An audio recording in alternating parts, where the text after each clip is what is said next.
Uh, just let me know when we should get started, inshallah. You're good to go. We are also live on YouTube. Okay. So should we wait a little bit or should we go ahead? We can, I mean, really, I think what are you gonna I, say? I I was gonna say I think you can go ahead for those that showed up on time.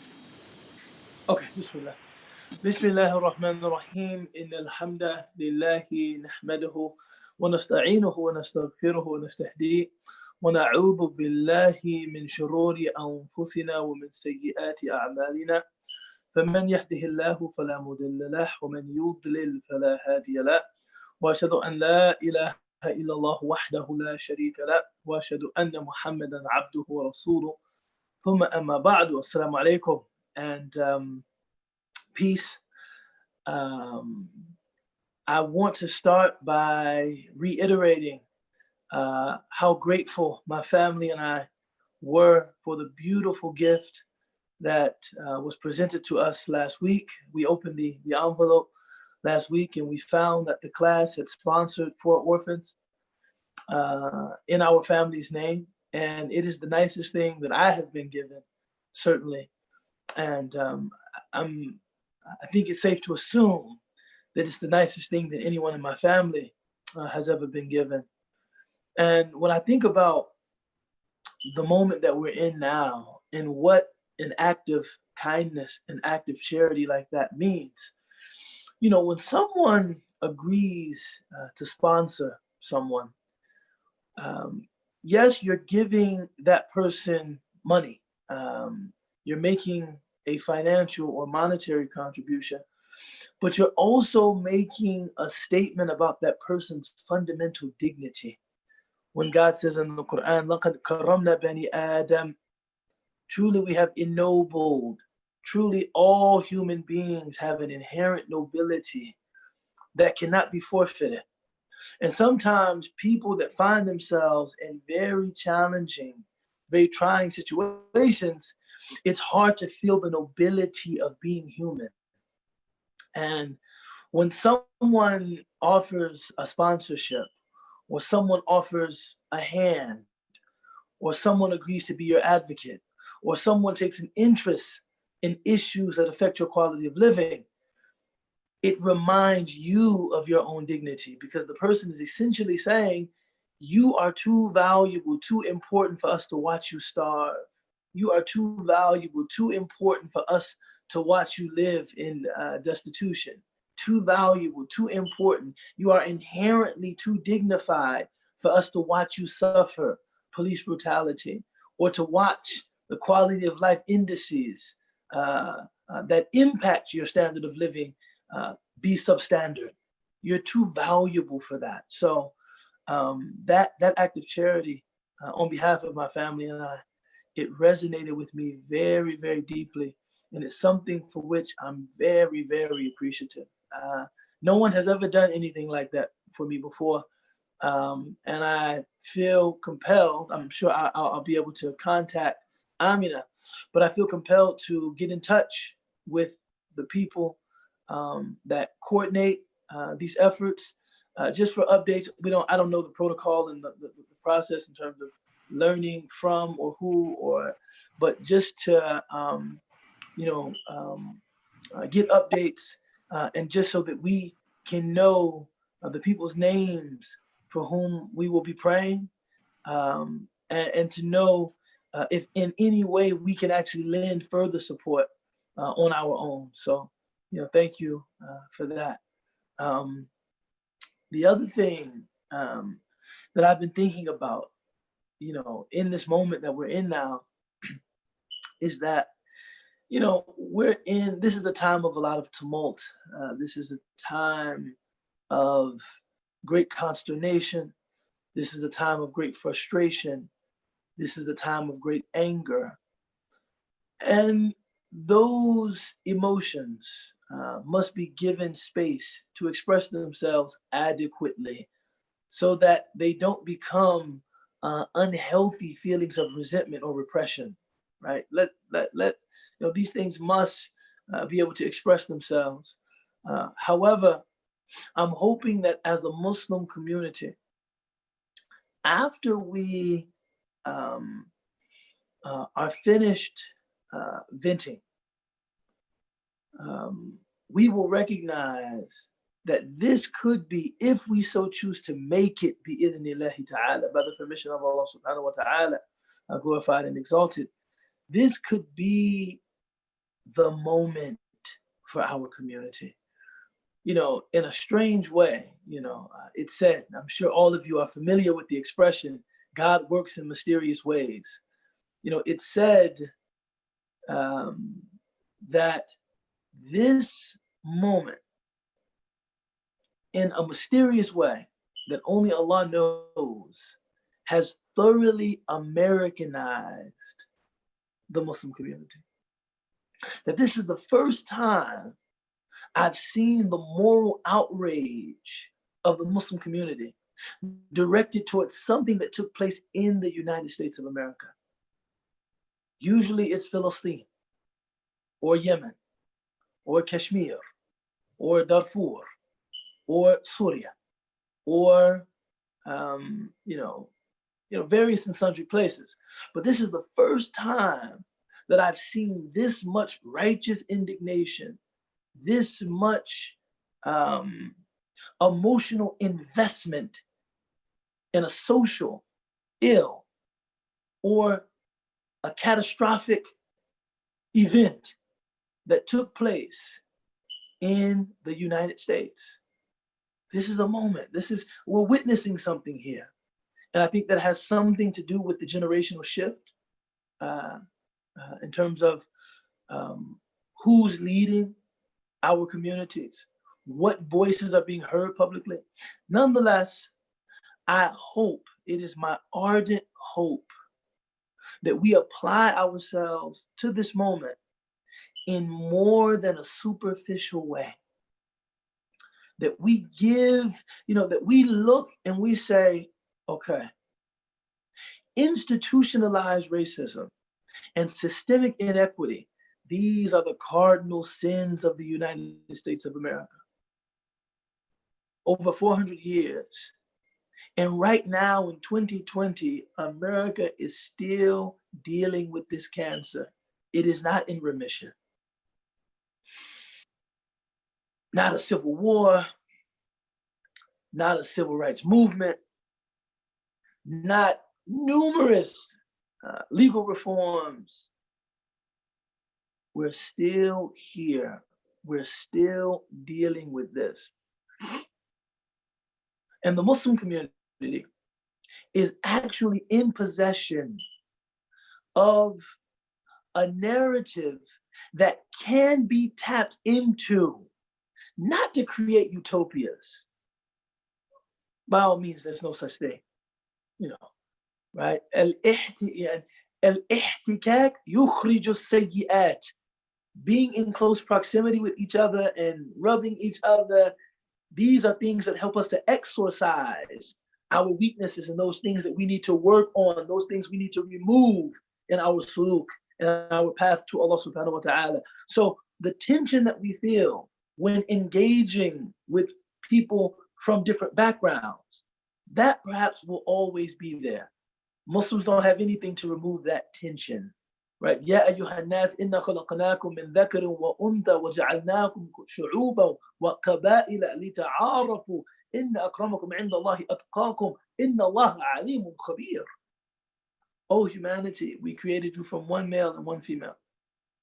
And we spread you into nations and tribes intentionally so that you would get to know one another. Truly, the most ennobled of you in the sight of God are those that have the most taqwa.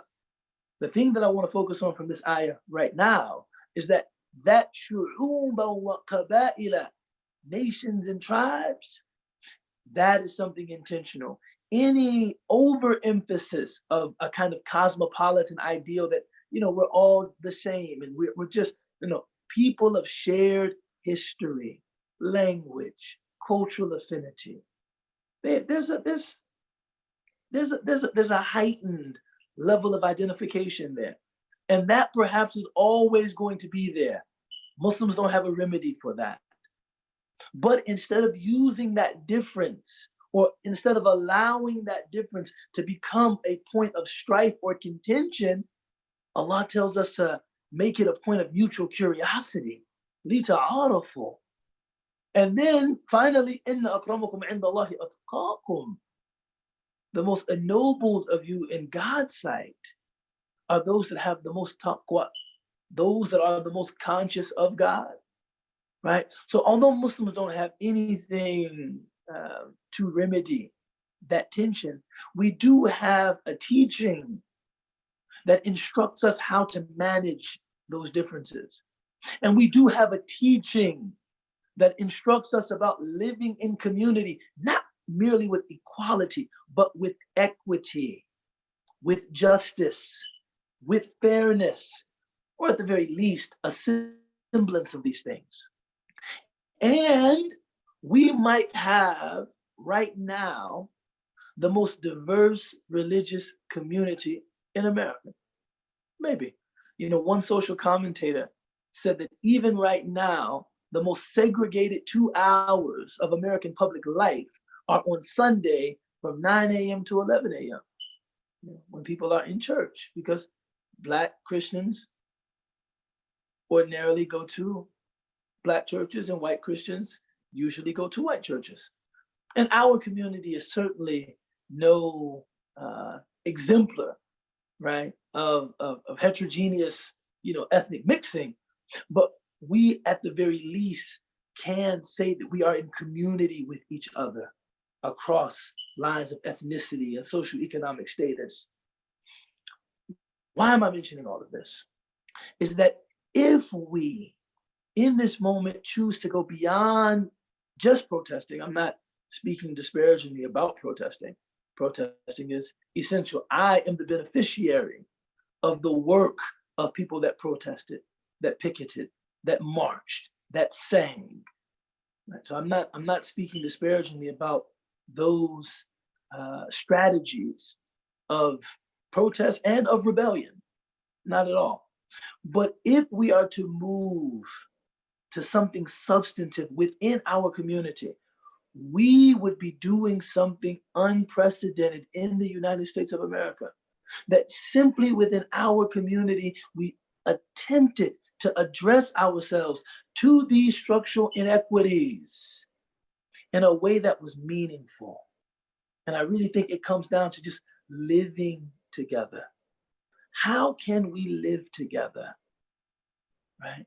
And I'm not, I wouldn't dare participate or reinforce any discourse that, cements notions of Black inadequacy. I'm not talking about, one group being permanent benefactors, another group being permanent beneficiaries. No, how can we live together in a way that there's mutual exchange, tanafa, mutual benefit, right? Sharing the very unique material and immaterial resources that we have as a broad and diverse collective. If we did that, even on a very small, perhaps even micro scale, just within our various religious communities, usually in urban centers. And Muslims really worked on this. We really tried to provide some insulation for those dealing with these structural inequities, barriers, impediments. I think two things would happen. Number one, it would put to rest any conversation about our belongingness, about our patriotism, I don't know what that is anymore, because we would be able to say, we are providing some solutions. We are providing some answers to a question that has bedeviled America since its inception, right? The utility of having us present would be unquestioned. And the second thing is that would be da'wah. That would be the equivalent of the Prophet sallallahu alaihi wasallam uniting the Aus and the Khazraj. That would be when we talk about kuntum khayra ummatin ukhrija linnas ta'muruna bil ma'ruf wa tanhauna 'anil munkar wa tu'minuna billah.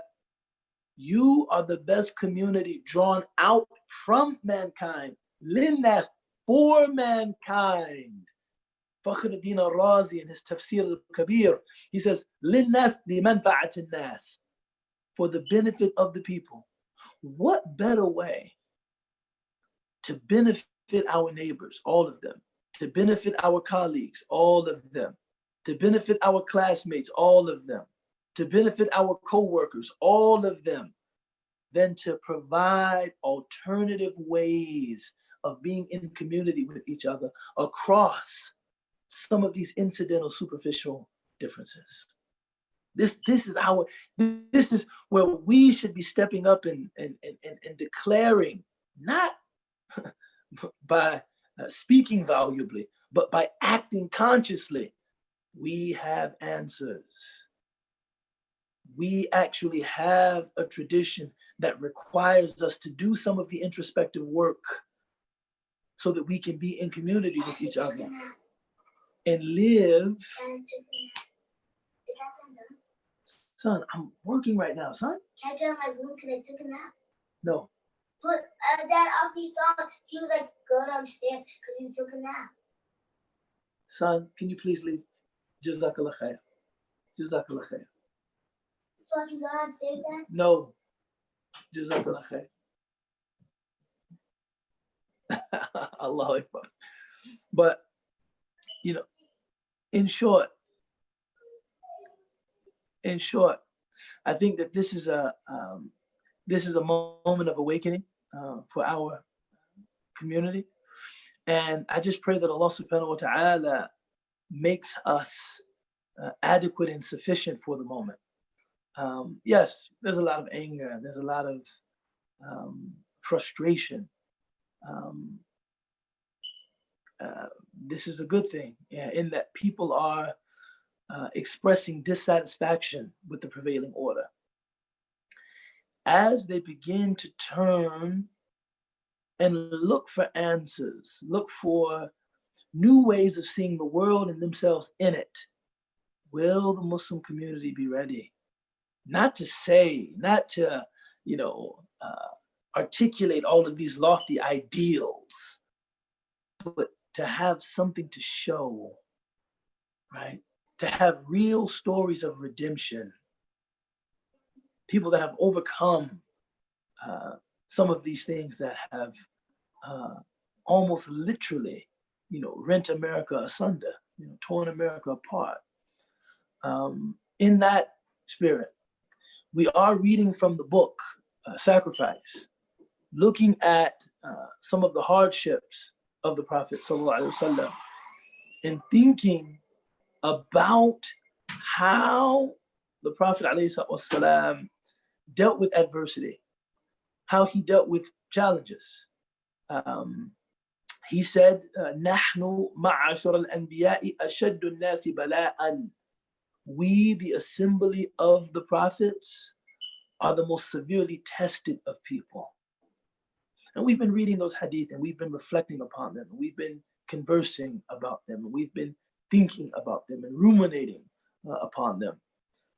But today, in the light of these realities that all of us are processing, we want to read the hadith of the Prophet ﷺ related to how he endured the hardship of bearing the message, talking to people about Islam, how he endured the hardship of being God's messenger, alayhi salatu wassalam. Because we, right now, we have to be messengers of the messenger, right? This is a time in which, we actually get an opportunity to show the utility of Islam in an undeniable way. But we have to be ready for the moment. And furthermore, before I go into our reading for this afternoon, We have to make sure that we are always a part of the solution and not a part of the problem.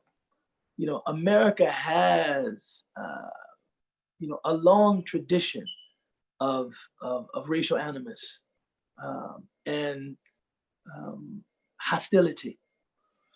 And even if we're on the side of the mazloom, we're siding with the oppressed, we have to make sure that what we offer is not merely frustration and anger toward the zalim, toward the oppressor, but an option, but an option, but an option. Not just anger and frustration. And, some of us have even reverted to, parroting these biodeterministic, you're genetically predisposed to hatred. It's like, we have to be the people that offer an opportunity for redemption, right? That for me, when we talk about giving the message of Islam, in this time, the fact that, I used to be, I was very young. I was very young when I converted to Islam. So none of my ideas ever really attained maturity. Maybe they haven't even now. But they were more sophomoric and more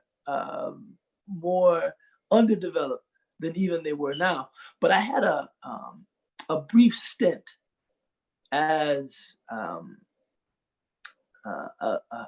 pretty staunch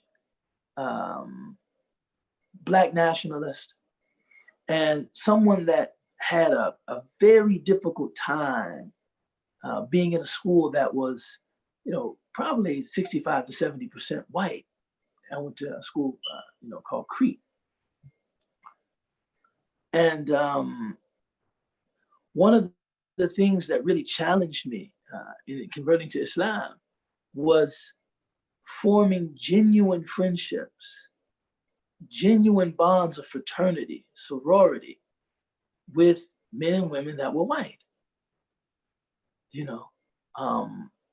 So, I say that to say, we have to be, people who, hold up these stories, highlight this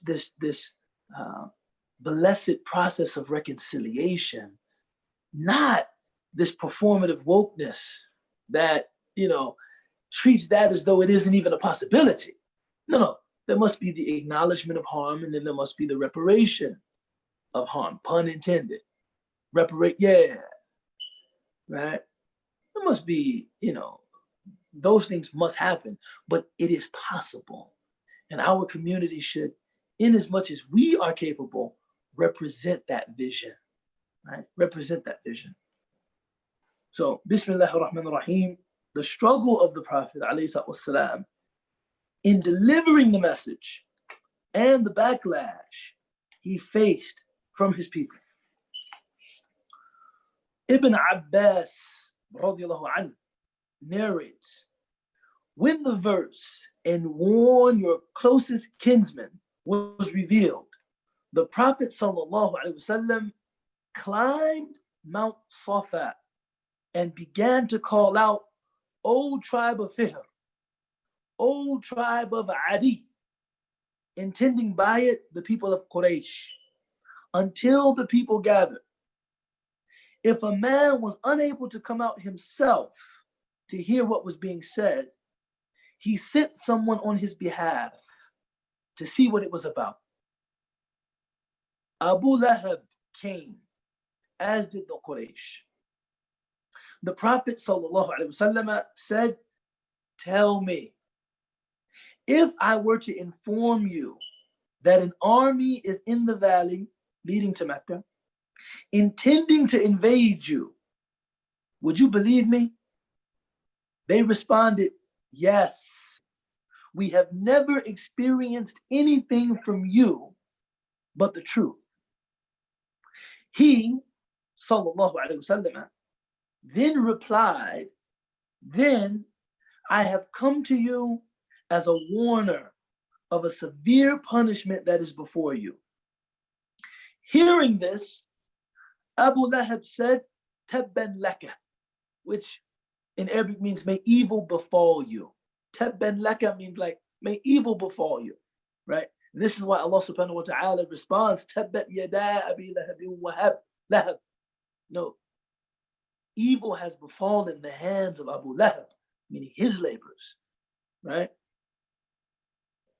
Is this, Abu Lahab says, is this why you have gathered us? Oh Muhammad, this? You gathered us here to call us to Allah, to warn us of some punishment? Thereafter, the verses, Tabbat yada abi lahabin wa tabb. May the two hands of Abu Lahab perish, and may he perish. His wealth and what he earned did not avail him. These verses were revealed, and that is a hadith al-sahih in Jami' al-Sahih, the Imam al-Bukhari, in the collection of Imam al-Bukhari. Now, there's many things that I think are relevant to our situation that I would like us to take heed of, in this moment. One is that the Prophet sallallahu alaihi wasallam summoned Quraysh, and Quraysh, they were power brokers, but they had competition. I think some people, wrongly assume that Quraysh was the only dominant tribe in the entire Jazirat al-Arab. No, they were, but they were power brokers. And when the Prophet ﷺ addresses them, he first establishes his trustworthiness. He first establishes his truthfulness. As we attempt, right, everyone knows that the Prophet Muhammad ﷺ, he was Al-Amin before he was An-Nabi. He was the trustworthy before he was the messenger, before he was the Prophet ﷺ. So as we attempt to offer something prescriptive, right, as we attempt to offer something constructive to our countrymen and women, to our neighbors,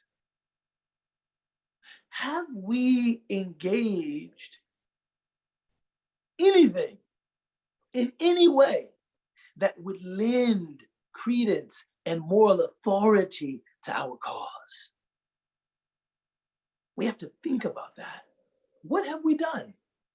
Now, those in the Black American Muslim community, I think, can point to very real things. Perhaps the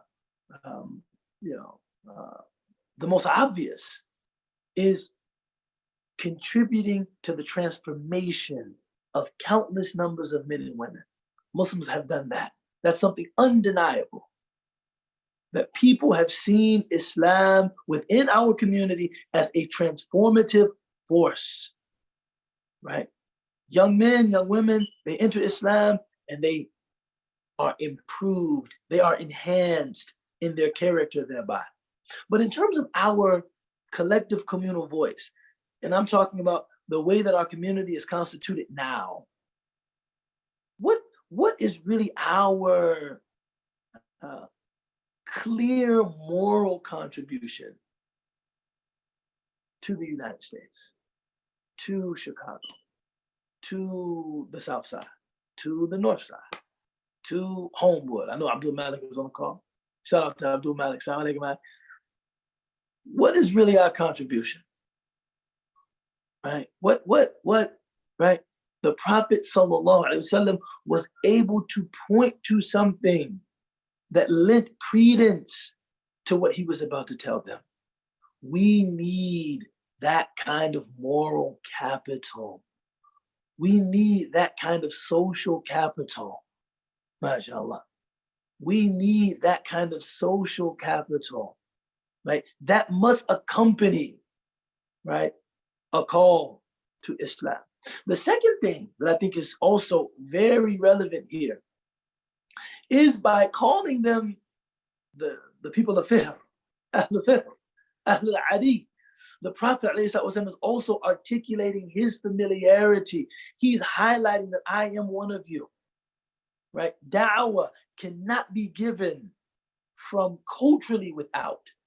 Da'wah can be given from politically without, politically beyond, but it cannot be given from culturally without, right? The Prophet ﷺ is very clearly articulating that I am also a member of Quraysh. And then the example he uses is about their security. I too, I'm invested in your security because your security is my security. If I told you that there was a tribe in this valley that was preparing to attack you, would you believe me? Of course you would believe me, because if a tribe attacked, that would entail not your destruction, our destruction. Right? These are subtleties in the da'wah of the Prophet ﷺ, in his methodology, in terms of how he called people, right, to haqq, that we have to take heed of. But then the other thing, and this is very important, I want to draw a very important distinction here. If I told you, the Prophet ﷺ says, if I were to inform you that an army is in this valley intending to invade you, would you believe me? And of course, they respond in the affirmative. When we present our da'wah to people, even if we use kind of a lot of the social questioning that's taking place now as a bridge to talk about Islam and what's offered by Islam, we have to make sure that people know that we're offering them salvation. We're offering them a chance at security. We're offering them a chance at redemption. We're offering them a chance at repair. We're offering them a chance at reconciliation with their Lord. Musa goes to Fir'aun, and Fir'aun is engaged in a systemic oppression of the children of Israel, right? Fir'aun had unleashed numerous pogroms, right, on the children of Israel, killing their boys and keeping their girls alive because they were enslaving the girls. Musa does not come to Fir'aun saying, share your privilege with me. Allow me, as Aimé Césaire, the French or the Martinique poet says, allow me to be a part of your rendezvous of victory. Please, you clearly are the ascendant civilization on the planet. Please allow me to partake of some of the good that has accrued from your ascendancy. Please let me in. Musa isn't saying let me in. Musa is saying what? فَأَهْدِيَكَ إِلَىٰ رَبِّكَ فَتَخْشَى. Let me guide you to your Lord and you shall fear him. And then Allah subhanahu wa ta'ala says, speak to Fir'aun a qawl layyin, a gentle word, right? And then he tells him, and stop the oppression of the children of Israel. But not merely for the sake of the children of Israel, or so that the children of Israel can experience the benefits of the Pharaonic. No. For your own soul. فَأَهْدِيَكَ إِلَىٰ رَبِّكَ فَتَخْشَى. I will guide you to your Lord and you shall fear him. And we also see this reflected in how the Prophet ﷺ is addressing the Quraysh in this initial encounter. Listen to me and you will be safe.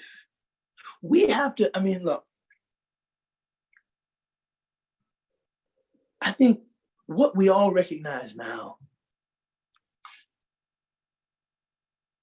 is that if instability is going to be America's lot, that instability is probably going to have two sources. One, the economic instability. And when you have a country that isn't built on producing anything, but the entire GDP is being produced by financial instruments, right? Which inevitably benefit the ultra wealthy and harm people that would be working in labor. That's not sustainable. That's not sustainable. That will almost always lead to widespread economic instability. That's not sustainable. And then you have the social instability, that will result from not dealing with the issue of race effectively, not dealing with the past and history of this country effectively. And I think now is the time for Muslims to say volubly, unequivocally, look, if you don't deal with this, this could be what we're witnessing now with some of the, destruction of property, people expressing a disregard for the laws of the United States of America, the laws of their municipalities, the laws of their cities and localities. It's saying that people are getting frustrated. Tensions are rising. You have right now many young liberal college students that think this secular democratic project that is the United States, the only thing it is to be is dismantled. It's over. It's irredeemable. It's over. Literally ready to disembowel this culture. It's not, I'm telling you, man, it's not that far off. It's not that far off. And if you don't deal with this issue effectively, it can consume you. And so we're offering as a gift, tawbah, repentance to Allah. فَأَهْدِيَكَ إِلَىٰ رَبِّكَ فَتَخْشَى. The Prophet ﷺ addresses Quraysh. Look, there is an impending chastisement that can be diverted through an embrace of the truth, if you so choose. And I'm here to assist you with that. But if you insist on persisting in evil, then I hope you count me as a sincere warner to you. This is right. This is what I think in this moment we should be preparing for. What we should be crafting innovative ways to say that. We should be crafting creative ways to articulate, right, this message, right, to give da'wah.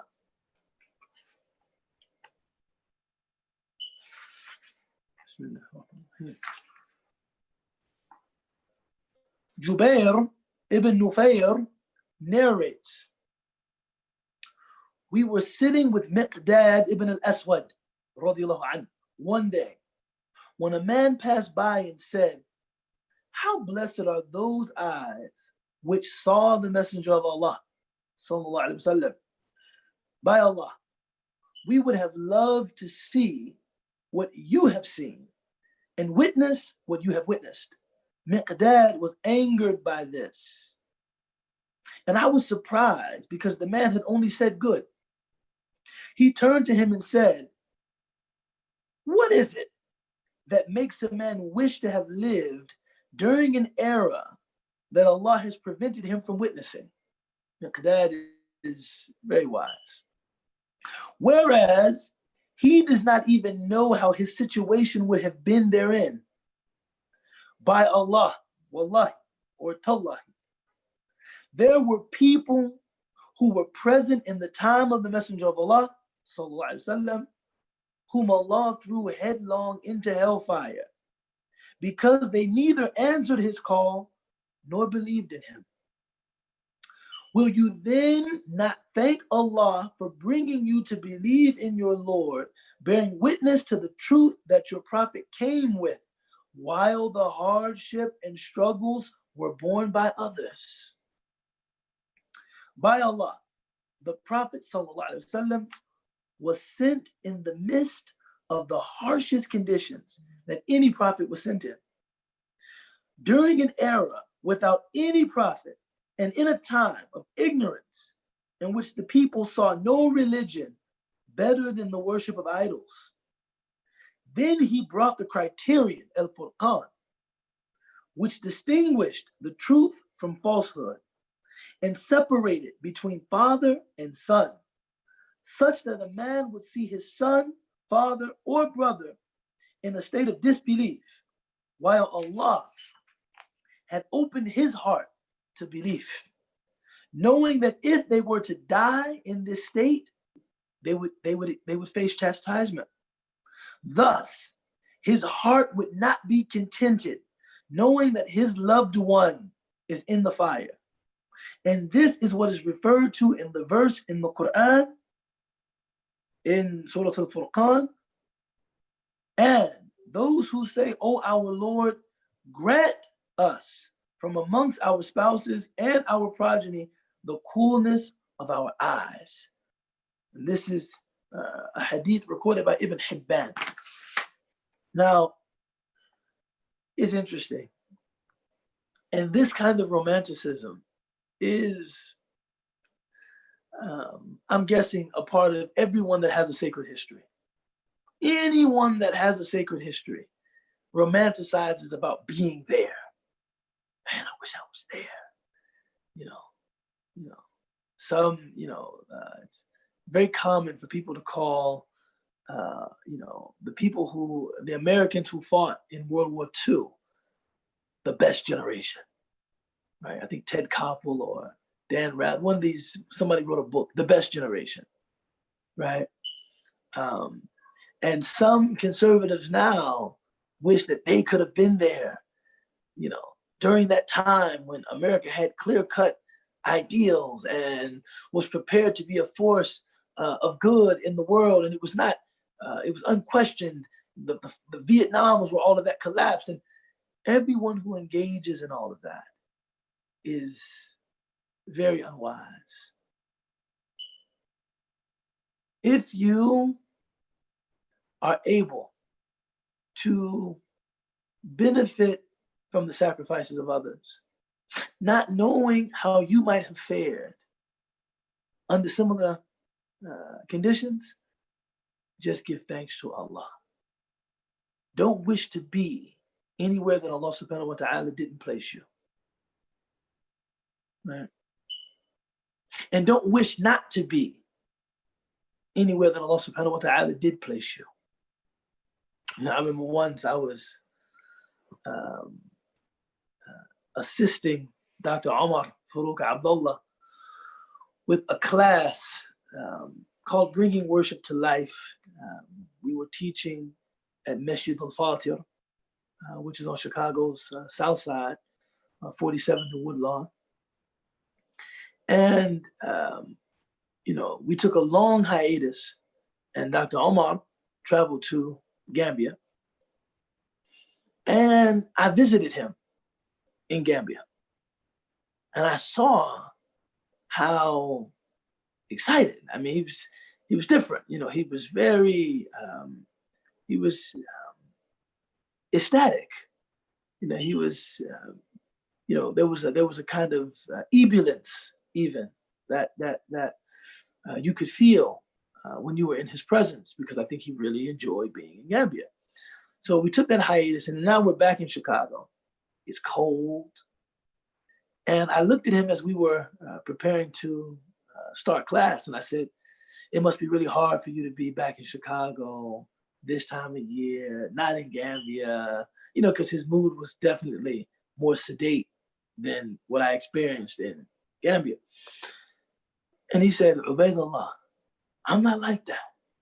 He said, where Allah puts me, I don't want to be anywhere else. When I'm in Gambia, I'm in Gambia.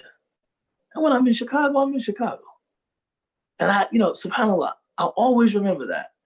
It was a very simple statement, but it resonated with me very deeply. SubhanAllah, ar-rida bi qadrillah, contentment with God's decree. If I'm here, I'm here. If I'm there, I'm there. What's important is doing the best that I can and trying to earn God's favor where I am. So instead of looking, Miqdad is telling this person, instead of looking and saying, SubhanAllah, I wish that I was back there with the Prophet ﷺ, you should be looking at, that was a difficult circumstance that maybe you could have bared it with faith and maybe not. Focus on doing what you have to do now. And I think this is relevant and pertinent to us. We have to focus on what we have to do now. Our community has been devoid of a sense of mission for a very long time. You know, I couldn't, if someone asked me a week ago, 2 weeks ago, if you were to just sum up, you know, an issue around which American Muslims can coalesce, and there's a concrete sense of mission and there's urgency around it, what would it be? I probably would have said coming up with some standard opinion on the issue of halal meat, trying to figure out once and for all, is a Burger King Whopper something that we can consume? So I don't, you know, coming up with unified aids, that all of this khilaf around how we determine the starts and stops of lunar months, we've figured that out now. I think it would have been something facile like that. After the execution, if we want to be precise in our language, of George Floyd, and just this release of urgent concern, I think we're finding an issue now. I think we're finding an issue, and it's just our good fortune that this is the issue in the United States. This is the issue. This is the issue. And instead of reading Sirah and engaging in this kind of romantic fantasizing, oh, I wish I was there. I wish I was at Badr. I wish I was at Uhud. If I was one of those archers, I wouldn't have left my post. I wish I was at Khandaq. I wish I was, you know, I wish I was at Mustalik. I wish I was, you know, at Khaybar. I wish I was at, you know, Hunayn, excuse me. I wish I was at Hunayn. No, you're present now. We need a concrete sense of mission. What are we going to do? How will we apply ourselves in this moment? I think these are very important questions to ask. Well, let me see it. Put my glasses on, see what time it is.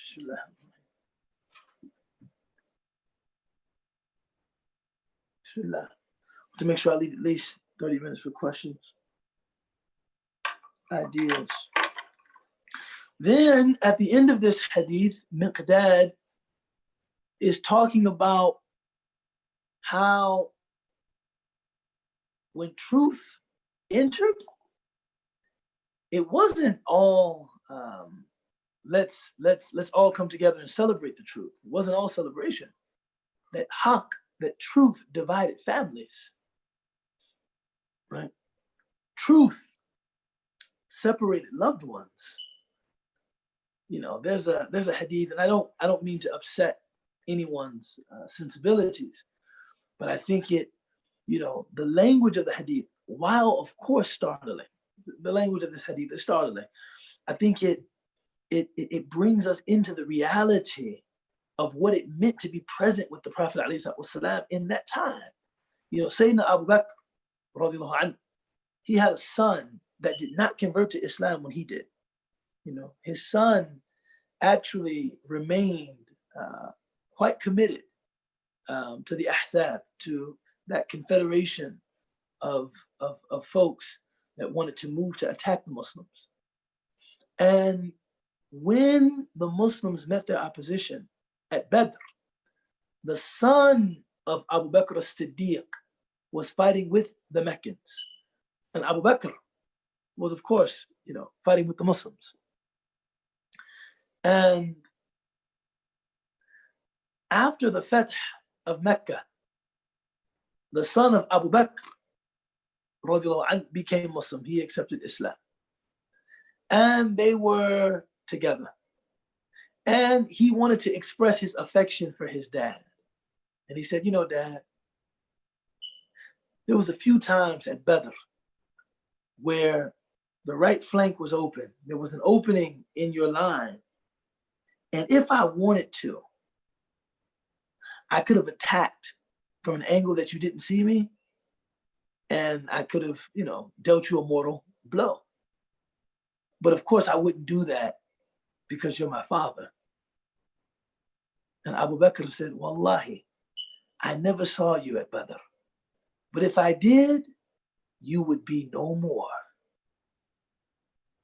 Right? Which, of course, none of us wants to ever think about being in opposition to our children or our loved ones, or our families, or our friends. No, none of us are. No, that's why I don't mean to upset your sensibilities. And I'm not esteeming this as a kind of, this is what it means to embrace the truth. When abandoned, we have to be ready to hurt our loved ones. No, that's, but it's telling you, this is how tense that moment was. This is when the Haqq was revealed. It was something that separated father and son, mother and son, sisters, brothers, friends, tribesmen. It was Haqq. And I think that, we're in a time in which we're going to have to make a real decision about, look, those who want to join in our efforts to address racism and systemic inequity can join with us. Those who are just not compelled by that, those who feel like, look, I didn't come to America for that. I'm still mostly consumed with my business interests. And if I have a good quarter, maybe I'll give a donation. We have to recognize that person, their level of engagement in this kind of collective sense of mission that is beginning to form among Muslims is secondary. Doesn't mean that we hate them, doesn't mean that they don't have rights over us, doesn't mean that we even castigate them, by no means. But there might need to be a certain closing of ranks. Those of us that identify with this mission, those of us who recognize its imperative nature, those of us that recognize the urgency with which we should approach this issue of dealing with race within our community, we should see ourselves in very close alignment with one another, and people that maybe have a secondary interest in that. I think we have to recognize that. Sometimes a criterion, right, is useful to know that, okay, these are the people that are committed, and these are the people that are less so with regard to this particular issue. So just some thoughts, my community, just some thoughts about, what I think our task is in this moment, what I think our mission is, in this moment. I'm interested in hearing from you, though, different thoughts, ideas about the hadith, themselves. I wanted to, in the interest of time, I didn't read the Arabic, but of course, we can reference the Arabic if there's some word or you want to know what actual word was used when you said this in English. I do have the mutun, I do have the actual text of the hadith before me, so we can analyze that. Could be a question about something completely unrelated to what we spoke about this afternoon. The floor is yours. It's open. أقول قولي هذا وأستغفر الله لي ولكم ولسائر المسلمين وآخر دعوانا أن الحمد لله رب العالمين.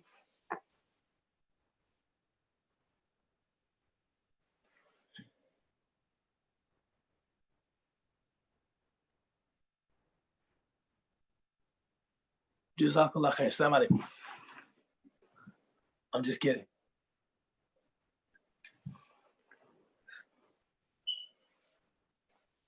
If you want to ask your question within the chat, Ranna can convey the question to me.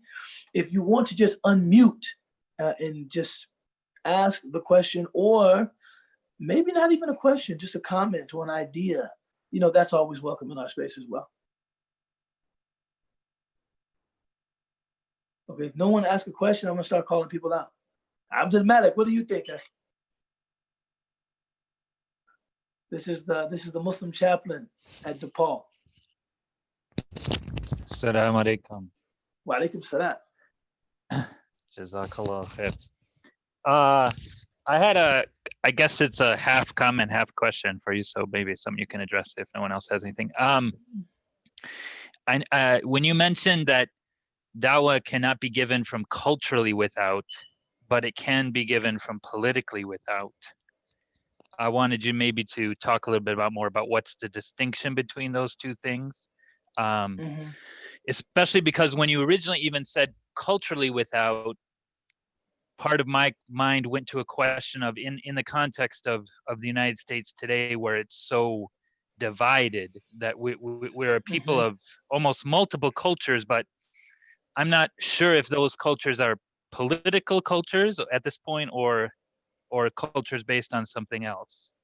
So for example, if you're a young Muslim, like college educated person coming from like the culture of blue America or woke America, like, are you coming from the same culture as some ex-urban Trump supporter or even your suburban parents or whatever? So that was one question I had. What was that distinction there? And the other thing, when you were speaking about the hadith of being, being satisfied with where Allah placed you, my mind also, and I just wanted to see if you think it would extend this way as well. My mind also went to be that encompassing being satisfied with what Allah made you. If Allah made you, grow up in the suburbs, if Allah made you born to a white family or immigrant family or an African American family, how can you come to the point where you're satisfied with where Allah placed you and you're willing to work from within that context, rather than what I think a lot of our instincts, and I can speak for myself as well, and I see this in young people sometimes too, is to kind of, when you become more aware of how the world is going and you become excited about an issue, you tend to kind of run away from where you come from and try to join a different community or make yourself different as a way of kind of escaping. And it's another kind of, I think, escaping the reality of who and where you are for a vision that you can be somebody else. So yeah, those were two thoughts that I had. Bismillah. No, beautiful questions, and I actually see them as interrelated. Oddly enough, the first question, the distinction that I was making between being culturally without and politically without, is that I think I personally think that Muslims engaging electoral politics is a good thing. I think, as much as it is a means through which we can deliver upon aspects of the social contract, in as much as it's a means to doing good, I think it must be considered, completely legitimate.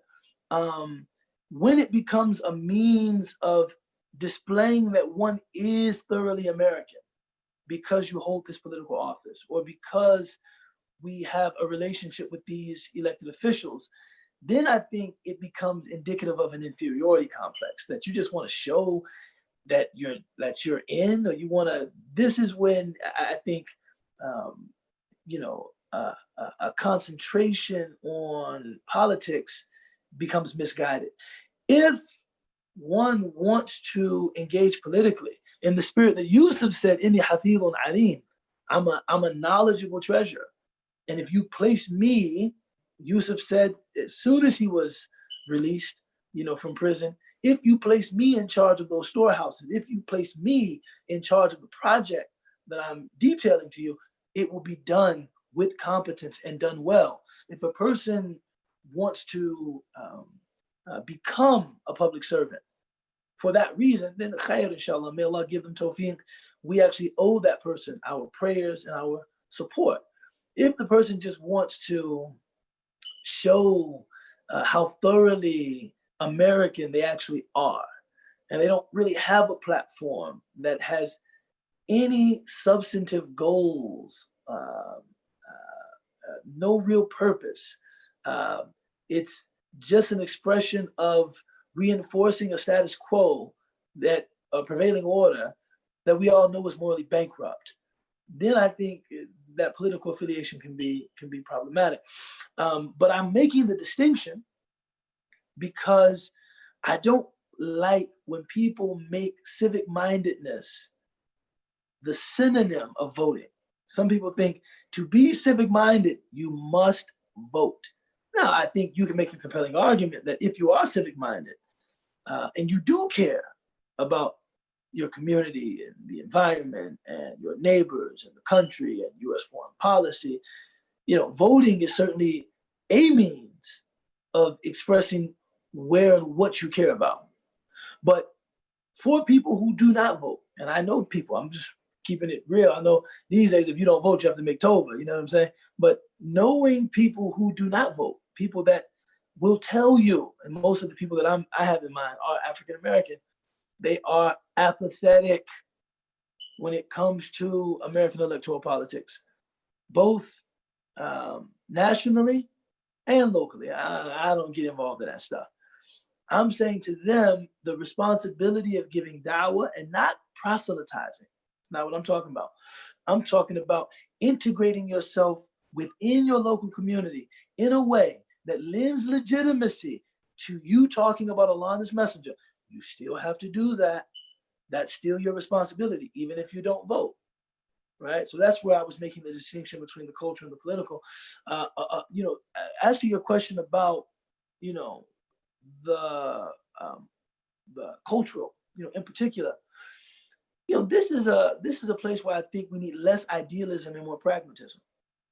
The people that you're addressing, period, whether they are people from Blue America, whether they are people from the Trumpian exurbs, do they see you as one of them? Do you do they see you as someone that has a shared stake in your collective well-being? Or do they see you as someone that has, through your religious conviction or commitment, divorced? Like, I don't have anything. I don't have any, I'm not, I'm somebody criticizing you when I tell you about the social reforms that I think need to happen, not talking about us. Am I talking about, who are you talking? Are you speaking to me as someone with whom you see yourself associated? Or are you speaking to me as someone from whom you see yourself disassociated? I think it's very pragmatic. The person you're talking to, how do they perceive you? And what I'm saying is that I don't think that dawah is best given by people, at least now, don't get me wrong, individuals. Some people actually, it's exotic and attractive to talk to somebody from a completely different world. That was part of what attracted me to Islam. It was like, it's so different. You go into the masjid, people speaking Arabic, you read the Quran, there's Arabic in the right side of the margin.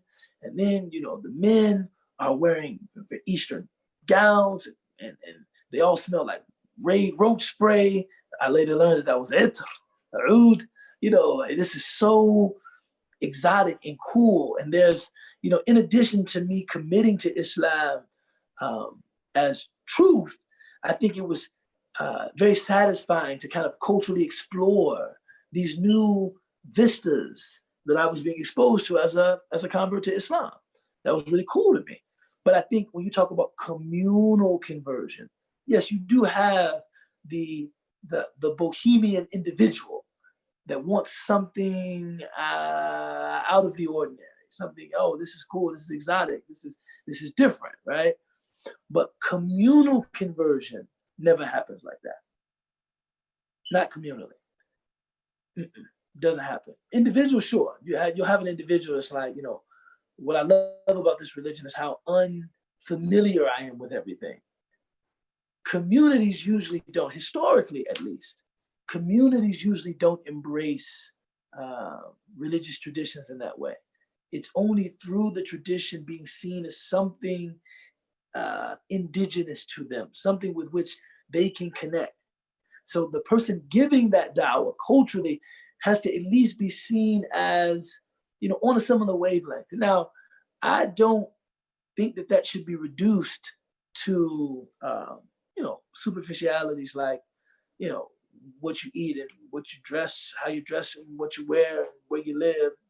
No, but on a very deep level, are you able to impress upon the person that you're speaking to that, there's something that binds us, in spite of what might appear to be different about me, maybe because of how I dress or my, familiarity with the Arabic language, and sometimes I pepper my speech with that, or the people with whom I'm associated, or, you know what I'm saying?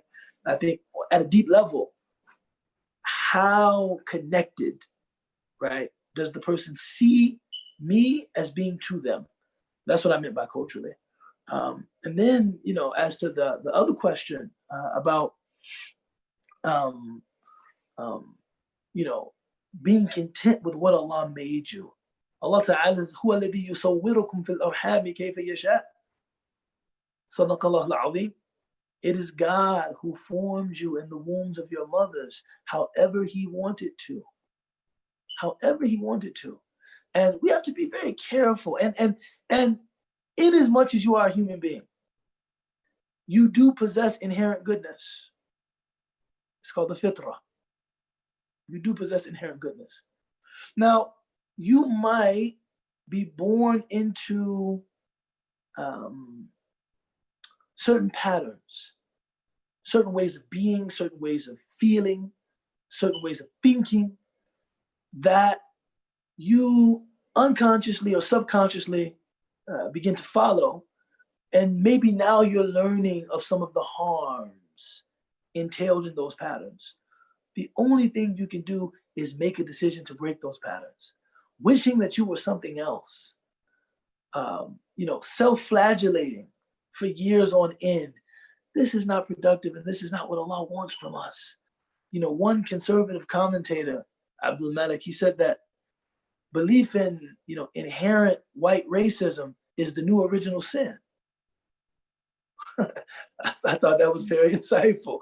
He said, whereas we used to be a people who believe, these are Christians, we don't, Muslims don't share this belief, but whereas we used to be a people who believed in original sin, meaning that there's a sin that we inherit from the disobedience of Adam and Hawa, and that all children were born with this, and this is why you need a christening, and this is why when you are of the age of majority, you have to accept Christ as your Lord and Savior, et cetera, is to combat that inherent inclination to evil that exists within all of us. Muslims actually don't believe that, but he said, we've relinquished that kind of belief in original sin, and we've replaced that with the belief in inherent white racism. Now, I thought it was an interesting point, but I'm more concerned with if you recognize that, man, there are some ways that I've been habituated, or there are some ways to which I've become accustomed of thinking, feeling, acting, speaking, consuming, that are harmful to people, harmful to the environment. The only thing that we can do is repudiate. The only thing that we can do is reject the harm that being us entails. We can't strive to be anything else. That's a waste of time. And one of the beautiful, unless on the Rachel Dolezal side of the game, you know what I'm saying? I mean, you can go all the way, you know what I mean? But one of the beautiful things about our tradition is that we believe in Tawbah. We believe in repentance, and we believe that someone, after being intentionally misguided, can be intentionally guided. So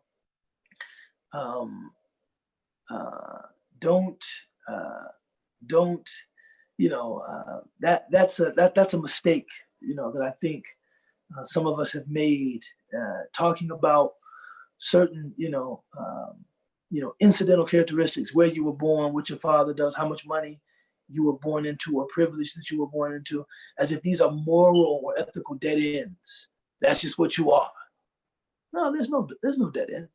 There's no dead end. There's no that as Muslims we don't believe that there's any dead end. You know, there's no dead end. It just requires some ta'ammul, some introspection, and then some action. I don't know. Does that help to address the question? Yeah, I think so. And I think just quickly, I'll say this because I know other people want to get in.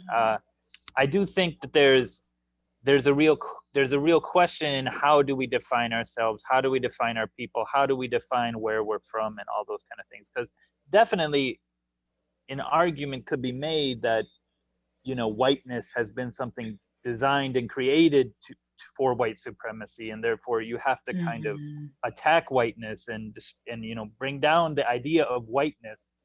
But that can't be if someone. Construct.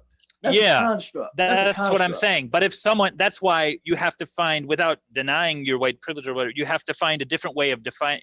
If you were someone who defined yourself as a white person, then that's when you see the attack on the construct of whiteness as being an attack on your identity. So I would just say all these questions are a little more complex, or say you define America as a construct, as something that's evil. And so then you have young people rejecting America completely. And then someone who's from another generation who always defined America as something that defined who they were and what they were about sees that as an attack on their very identity. So I'm gonna push back just a little bit. Now I know we normally argue in private, but today we're gonna argue in public.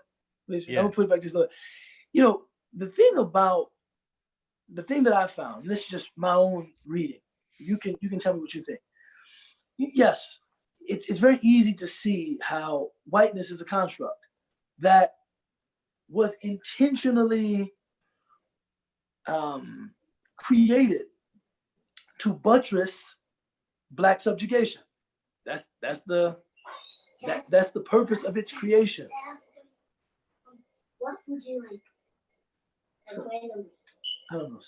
Now, what food you like? Just tell me. Which one? Oranges. I like oranges. Orange. With that, would you like orange and cake? Yes, ma'am. Yes. Son, I'm still. Yeah. I'll just tell you. Not making me cake. Okay. Jazakallah khair.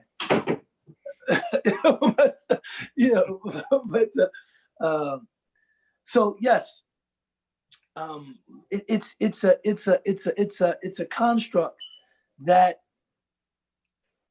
in order for it to have meaning, Black subjugation is entailed for whiteness to have meaning. However, that meaning still, even though this is the foundation, it still attempts to proceed on a moral basis.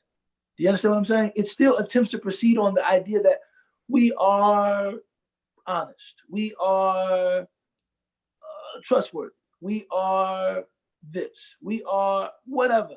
And so for a person to say, even though I recognize the problematics of the construction, some of the virtues that the construction entailed, they're not specifically white, but the white expressions of them I'm still very connected to. What's wrong with that? What's wrong with that? I mean, I think that's a tricky in its practicalities, but in principle, I don't disagree with you. And that was actually my point. So even like one of the things I always find fascinating about the Sirah is that you find the companions at different times speaking about Jahiliyyah as we were totally bad, but also at other times speaking about we had these good characteristics as well, depending on the context or the thing. So I think it's important, because in a certain way, again, to say something is a construct doesn't mean it's not real, but like to a certain extent, like being Qurayshi was a construct, but the Prophet ﷺ, he chose to say like, no, the true Qurayshi is all these good things, rather than saying these Quraysh who are fighting against me and their leaders are fighting against me. That's why Quraysh needs to be destroyed and forget Quraysh and all these kind of things like that. So I think politically, and this is the genius, and this is really the strength of like the figure of Ibrahim and how the Quran and the Prophet ﷺ continually go back to Ibrahim. And this is our true ancestor. This is who we truly represent. And I think some of us in our zeal when we're young, or some of young people, we have a tendency to want to look into people's mythic past and like deconstruct it and say like, no, your heroes were all evil.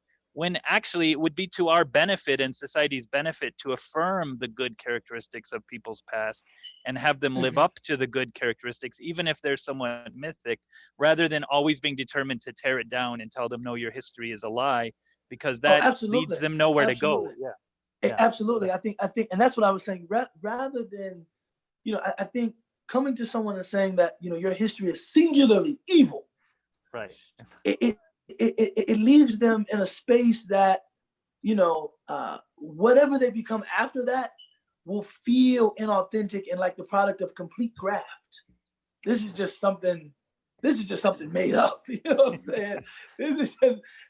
I'm out here just really, this is complete graft. This is completely grafted. This is, and I can only speak for myself. Feeling this authenticity and inheritance tend to be very important for me, and I think they're important for a lot of people. So thinking about, and this is honestly, this is where I think sometimes liberals overplay their hand. I think they overplay.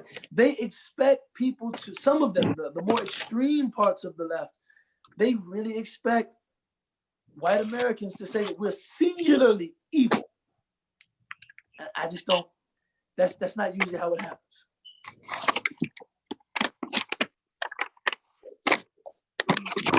That's usually not how it happens.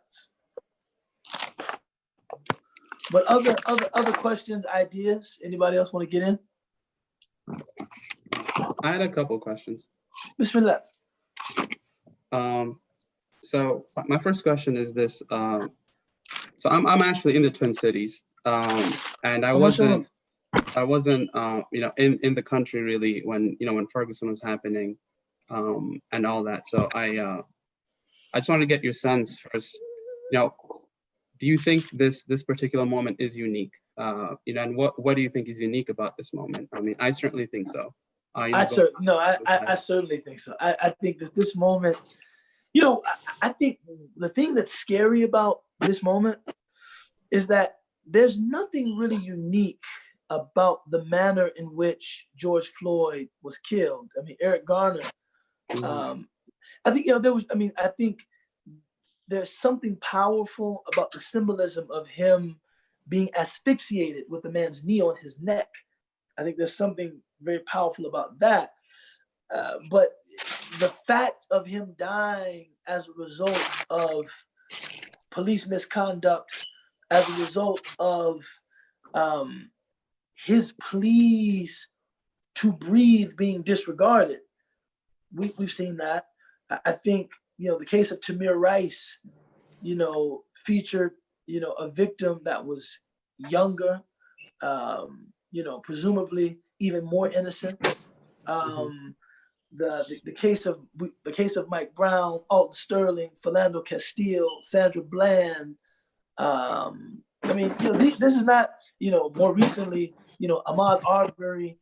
These aren't unique. Unfortunately, it's really pains me to say this isn't unique. I think what happened, and this was scary, this is what scares me, is I think it was because this happened during the pandemic, during a time when we were slowing down a bit in terms of engaging our entertainment, engaging our commercial pursuits, working, because the rat race had slowed to a considerable degree. I think for the first time, we had a chance to feel.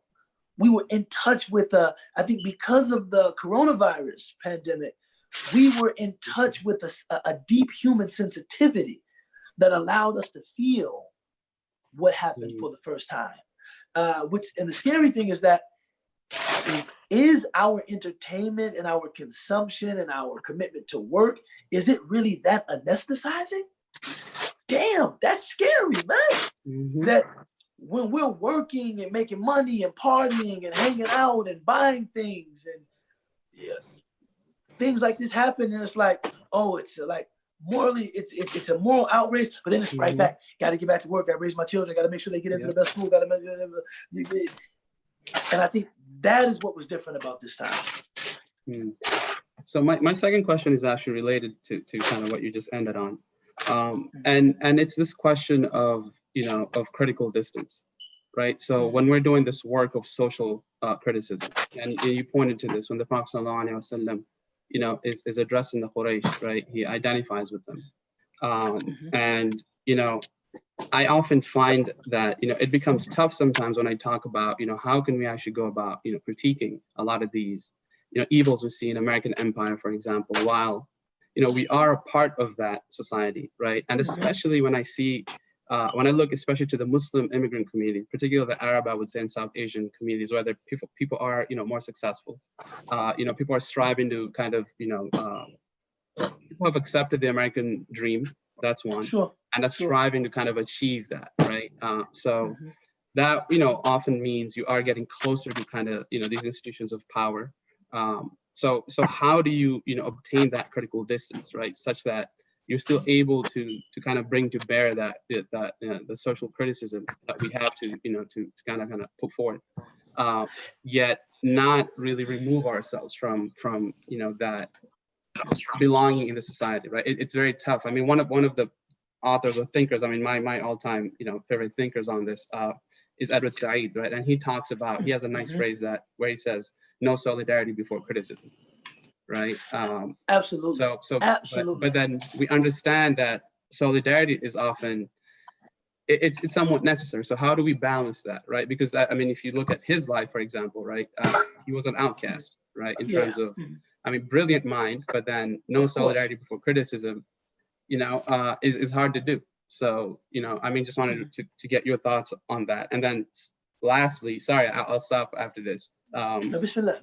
Related to this also is, part of this kind of, when we are part of, kind of working to kind of achieve the American dream, being in these spaces and be successful, and rightly so, right? كتب الله الإحسان على كل شيء. So, it's not wrong to want to strive for excellence in the dunya. However, what you find, or what I see also, is and another teacher, author, talks about this, Eddie Glaude Jr. He talks about how, the habits that perpetuate and sustain racism and inequality, right, in many ways stifle our very imagination about, what is, a different kind of, set of structures that could govern our society, right? So the very imagination, is stifled. So when folks talk about defunding the police, for example, right, as we're about to do in Minneapolis, alhamdulillah, people are just out here up in arms, right? And these are people who would, are from these communities. Like, oh, how would that look like? That's impractical, that the lesser of two evils. When we talk about voting, for example, that's always the critique that, or the response that everybody hits you with, oh no, the lesser of two evils, we got to vote for Hillary or Biden and whatnot, and what have you. So, anyway, I'll stop there. Just want to get your thoughts on some of those things. Oh man, those are each one of those questions is an entire course. I'm sorry. Yeah. Each one of those questions can be answered in a kind of a rapid fire conversational setting. But I do recognize that it is very difficult to enter and to excel within many of these institutions, while at the same time retaining a critical posture. It's very, because those systems often have a way of vetting you. Like, in order for you to really ascend the ranks, you have to be, as Cornel West says, well adjusted to injustice. You have to, you have to be okay with this. Like, you have to be, somewhat comfortable with these inequities in order to really achieve at, within the highest echelons, of these institutions. And I think that, and this is I'm saying this as a challenge, not as a condemnation. The only way we can really address that is if we begin to develop some of our own institutions. We need, and the thing about it is that in many instances, we have the skill to develop parallel institutions with regard to some things, not regard to everything. Some things you're just there and you just have to toe that line between solidarity in terms of being seen as belonging to, but being a critical voice within. For people that don't really have that option because of where they are situated, I think it's important to know a given culture well enough to be able to call people to its own good, to be able to say, well, how does this reflect our commitment to fairness? How does this reflect our commitment to justice? And if you can get them to admit, we just say that, but we were really not committed to fairness, then you're getting them to admit the bankruptcy of their moral vision. So what you're saying is that we really don't have a moral vision. Yes. And that might be, a point of entry through which, from which you can engage. Those are people who just don't have a choice. Like, look, to work here or to do this or to be effective in this field of endeavor, I'm going to be a minority in a majority non-Muslim setting, or a minority in a majority white American setting, or a majority non-Black setting. This is what this entails. It's trying to have that critical posture, but to have the person know that that's being animated by a shared conviction and belief in the good that we say that we're supposed to represent. And this is really, I think this is the most important legacy of Martin Luther King Jr., which is a legacy that for a long time I could never identify with. It was just too, to me, it prioritized, white attitudes and white feelings too much. That, but as I got older, I recognized that no, the only way to engage someone in a dialogue is to speak in terms that resonate with them.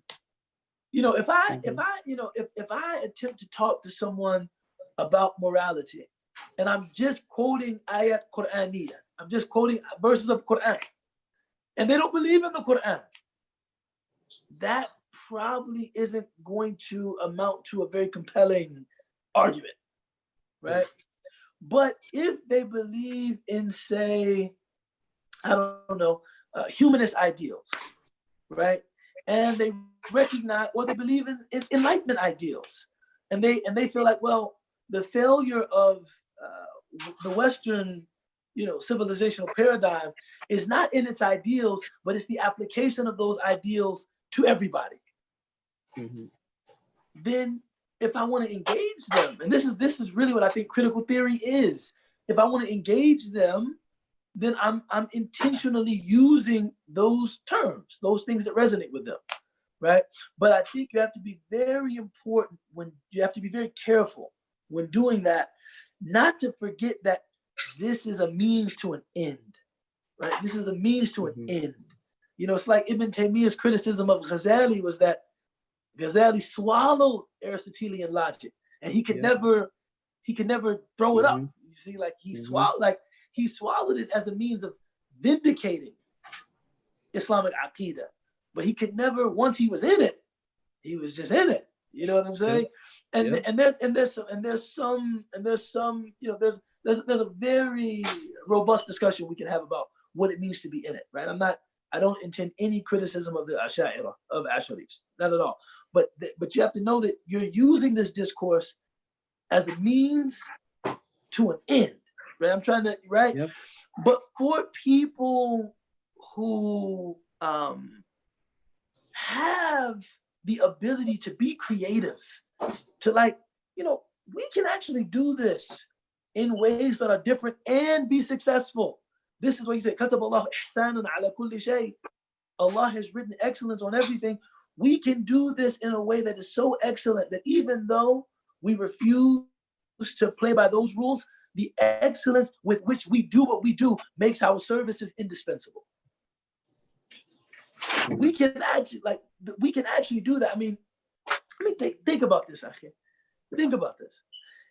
Someone told me even before the war in Syria broke out. This is an old statistic. A person told me there are more Syrian doctors in America than Syria. Dad, if you could eat anything, what would it be?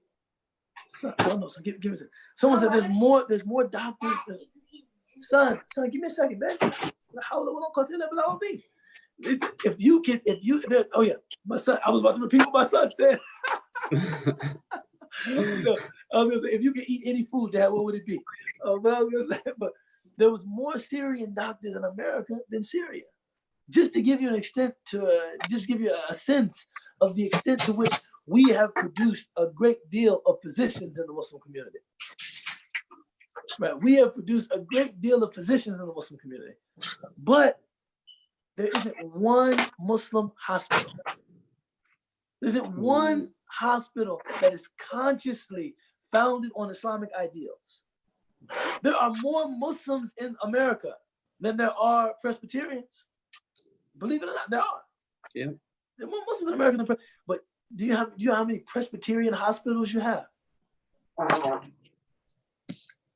Right?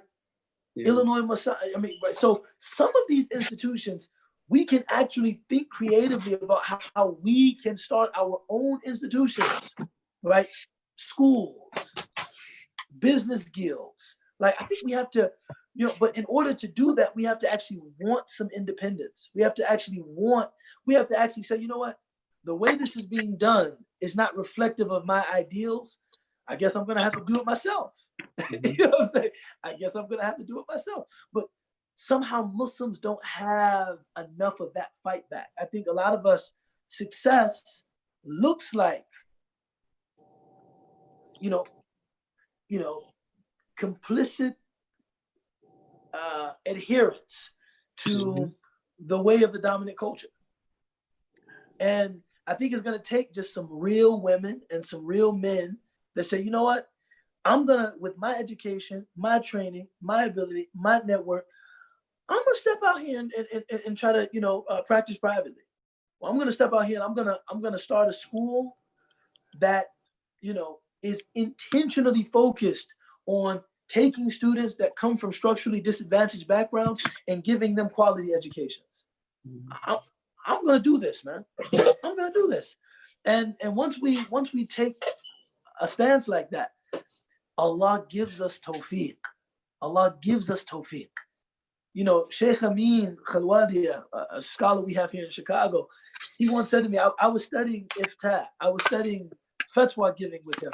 And I don't know how we happened upon the conversation, but he said, Ubaydullah, Allah cannot put barakah in nothing. You have to actually do something. You have to start your progress. You have to be heading towards something of benefit, and then Allah gives the barakah that gives it abilities that you couldn't fathom. Allows it to impact people in ways that you couldn't imagine. But you have to start in that direction. Allah can't give barakah to nothing. Sure. Right. So we just gotta get started, man. So and to, Professor Glaud's point, I've gleaned a lot of beneficial conceptual frameworks from Eddie Glaude. I think, he is to Cornel West what Zakir Naik is to Ahmed Didat. You know what I'm saying? Eddie Glaude is but yeah, he's very good though. But he's right. Some of the very habits that it takes to make it, these are the habits that you must fully embody to succeed in America. These are the very habits of thinking, especially, that hinder our ability to think about anything besides this. This is what gets us to think that this is the end all be all.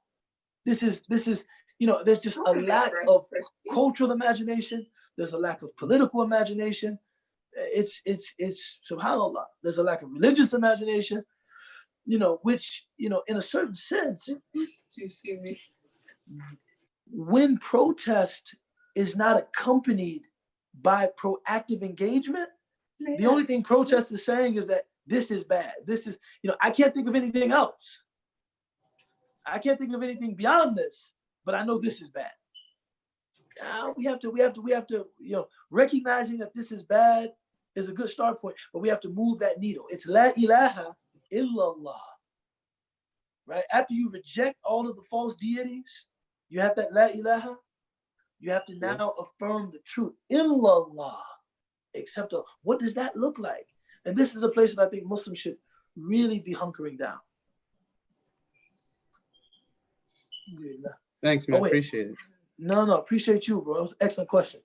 Oh, subhanAllah, we, I love this. When I say this is my favorite class, it really is my favorite class. A lot of this stuff is just, mashallah, Emma always has a beautiful point. But why don't you close us with that point, inshallah? Close us with that point. That I just typed in?